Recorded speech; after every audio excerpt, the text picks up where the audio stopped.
what does the census mean in dollars and cents? I'm Jill Horner. This is Comcast Newsmakers. With me this hour is Pennsylvania State Representative Babette Josephs. Thanks for being with us. My pleasure. Thank you. It's census time. We've gotten our forms in the mail already. Some people have already sent them back at this point, but you say if you haven't sent it back, there are some significant reasons to do that. One of them is financial. Yes. First of all, I've sent my census back. I expect you have sent your form back. Yeah. And I hope that everybody who's watching has sent it back. But if you have not, please dig it up from wherever it is and send it back, because it only costs less than 50 cents if you do it that way. But if you don't, somebody is going to come to your door in order to count you. And that is very expensive. Now, it's really important to be counted because, first of all, it's our political representation.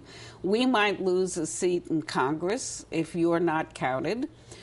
Philadelphia might lose a seat in the House of Representatives, where I serve, if you are not counted. So it's very important. So for the political representation, but what does this mean for money coming back into an individual district or back to the Commonwealth from the federal government? Everything. Billions and billions of dollars.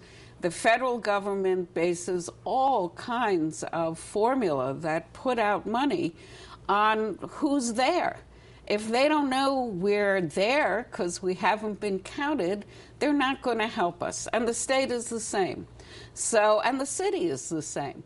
So if you're talking about heating money in a cold winter, or recreational facilities, or roads, or hospitals, or schools, or anything, even private business, people have to know who's there, who needs to be served, and it's up to us as people who live here, citizens and non-citizens, does not matter if you are a citizen, to be counted. Now, that raises an important point because many people have hesitations about actually filling out this form. It does ask for personal information, including your name and where you reside. People whose immigration status is a concern for them, or maybe they are in violation of the agreements of their lease with their landlord, a variety of different reasons. Or they just don't trust government. And that's a point as well. But yes. Is our information secure? How do we know that people can't get access to this personal information? It's absolutely secure. There have been a couple of incidents where census workers have been willing to go to jail rather than let this information go. It is absolutely confidential. There are very heavy fines for people who violate confidentiality, and there are prison terms. And folks who work on the census, including the enumerator, who's going to come to your door, are very carefully trained in this manner. It is absolutely, we've been doing a census since 1790 in this country, and there is not one incident. There is not one incident of somebody's confidentiality being violated, so you can rest assured. If someone actually does come to our door, how do we know that they are who they say they are, that they actually are working for the census? That's a very good question, because you can also be sure there'll be some scams out there.